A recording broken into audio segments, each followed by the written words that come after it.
Well, speaking of these positive vibes, how often are you your own worst critic? It is easy to let negative thoughts get in your head, obviously. So today we want to talk about replacing them with positive affirmations. Yes, joining us live this morning is Dr. Thea Gallagher. She is a clinical psychologist and assistant professor at NYU Langone.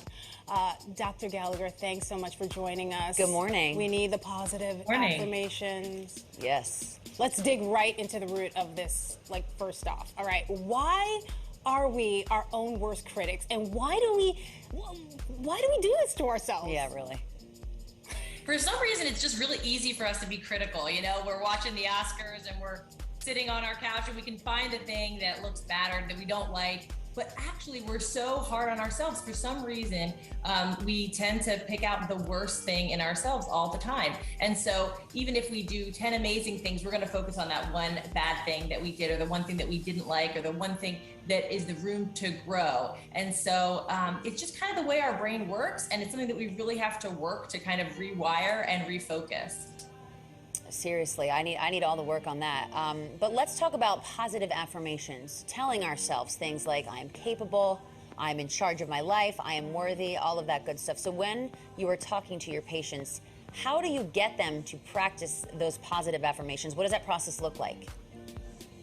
You know, it really comes down to, I talk to them like, what are your strengths? What do other people say about you that they like about you? That, if you don't know your own strengths, what do you think other people see in you and your strengths? So it's important to identify what those are, because we all have those, and then to remind ourselves of those things. And really, positive affirmations are more of a reminder of who we really are than they are trying to make up something that we aren't. And so it's really a reminder of, again, who we are, who we want to be, and what we're capable of, and reminding ourselves of those things it seems so simple and straightforward, but it's so important and necessary. So it just starts with, sometimes in the beginning of the day, writing them down, saying them to yourself, and trying to believe it. And it might take some time to believe it, so that's okay too.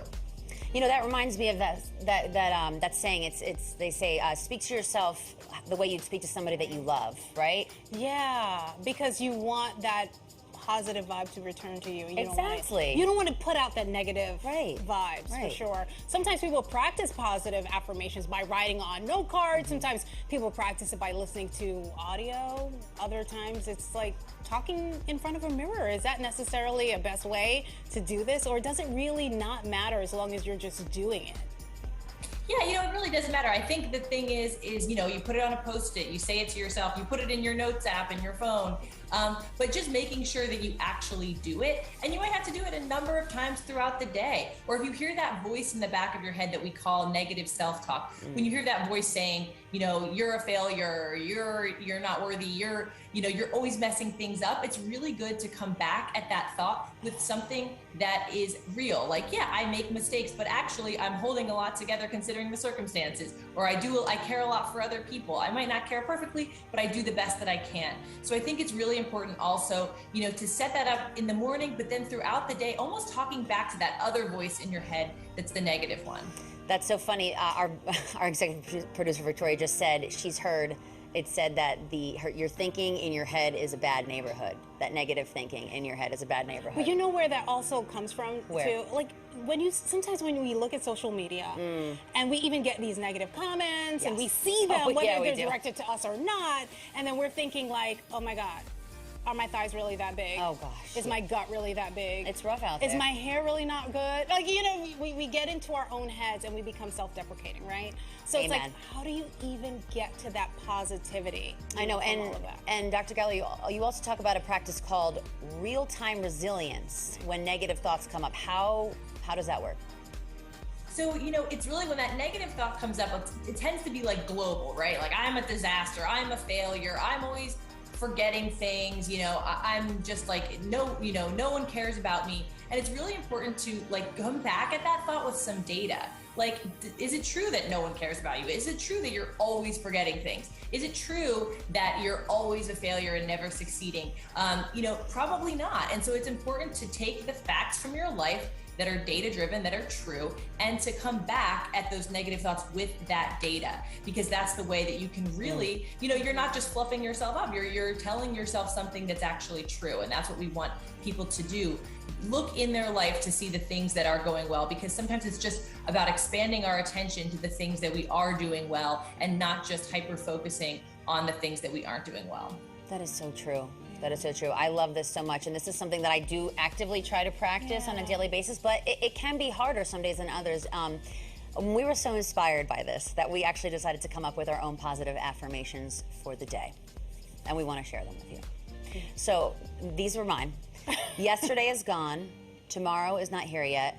Just be. Just like, you know, just don't focus on everything that happened or what could happen, essentially the negatives, the worrying. Just live in the moment. Just be.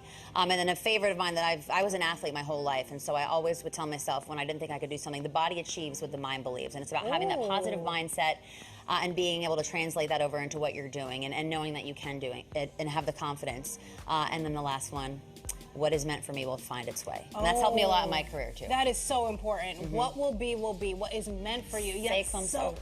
Como se, it's French. No? Something along those lines. Something like that. Que sera, sera. That's okay. Okay. Thinking of another song. All right, well, my affirmation, my positive affirmations are, and I do this with my kids a lot, right? I say, believe and you will achieve, right? Love a good rhyme. If you, because, you know, very similar to what you said too. I mean, if you believe it, if you can see it and you can just taste it and imagine it, it will happen. And then all the time I think to myself, yes, I am enough. You know, we've been in horrible, like, situations, relationships, whatever the case is, you know. You just have to say to yourself, I am enough, and I am good, and I'm fine. And of course, you're beautiful, smart, talented. Yes. Amen.